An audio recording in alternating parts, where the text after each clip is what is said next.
જય શ્રી કૃષ્ણ વૈષ્ણવ. રામનવમીની સર્વે વૈષ્ણવને ખૂબ ખૂબ વધાઈ. સૂર્યવંશમાં રામા અવતાર થયો. રઘુ રાજાના પુત્ર અજ અને અજના પુત્ર હતા દશરથ અને દશરથ રાજાના પુત્ર એ શ્રી ભગવાન રામચંદ્રજી. રામનવમીએ વહેલી સવારમાં કાકરોલીના ઘરમાં શ્રી પ્રભુને પંચામૃત સ્નાન થાય છે, કારણ કે કૌશલ્યા માતાએ અગાઉ શ્રી દ્વારકાધીશની સેવા કરી હતી. એટલે રામનવમીએ રામનો જન્મદિવસ હોવાથી પ્રભુને પણ આપણે પંચામૃત સ્નાન કરાવીએ છીએ.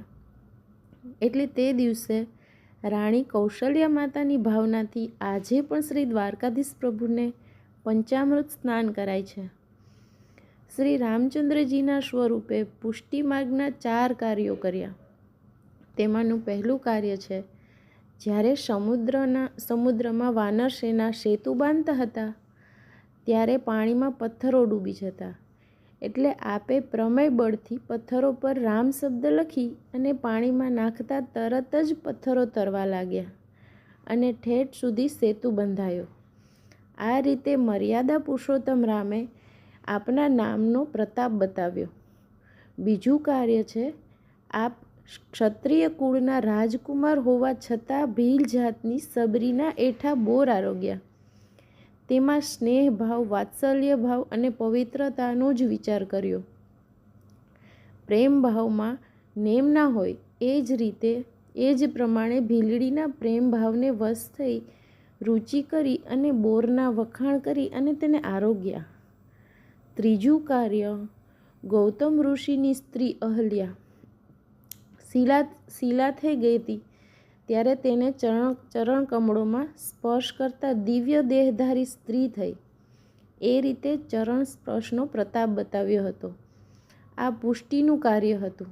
ચોથું કાર્ય છે, દશરથ રાજાને સ્વર્ગમાં સ્થાન આપ્યું અને અયોધ્યાના વાસીઓને પોતાની સાથે નિજધામમાં લઈ ગયા. જો કે બધા જીવોની એક સાથે વૈકુંઠમાં પ્રાપ્તિ ના થાય, પરંતુ એ કાર્ય પુષ્ટિનું ચોથું કાર્ય છે. આ પ્રસંગના અનુસંધાનમાં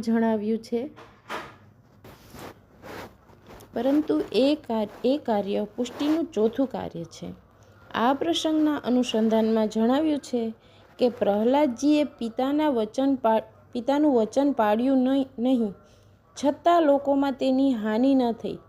ઉલટા તેના ગુણગાન ઘેર ઘેર ગવાણા અને પ્રભુના એ પ્રિય ભક્ત હોવાથી પ્રભુએ નિજધામમાં તેમનો અંગીકાર કર્યો. આ જ રીતે દશરથ રાજાએ પ્રભુનું સુખ વિચારી અને પોતાના વચનનું ઉલ્લંઘન કર્યું હોવા તો સ્વધામમાં જવાના જ ફળની પ્રાપ્તિ થઈ. છતાં સ્વર્ગે ગયા એ તો કેવળ પ્રભુ રામની જ કૃપા હતી. પરંતુ સમજાવવાનું કે ભક્તોનો પ્રેમ ભાવ પ્રભુને પ્રિય છે અને ભક્તો ઉપર દ્વેષ રાખનાર પ્રભુને અપ્રિય છે. પ્રભુની દયાળુતાને લીધે જ દશરથને સ્વર્ગ પ્રાપ્તિ થયું, કારણ કે સત્ય, પરોપકાર, દયા વગેરે મર્યાદાના ધર્મ છે અને પ્રભુ સ્મરણ, સેવા, સમર્પણ, પ્રેમ અને પ્રભુ દર્શન વગેરે પુષ્ટિ ધર્મો છે. મર્યાદાનું ફળ સ્વર્ગલોક છે અને પ્રભુ પ્રેમ ભક્તિનું ફળ નિજધામ છે. પંચામૃત એટલે પૃથ્વીમાં રહેલા 5 અમૃતો.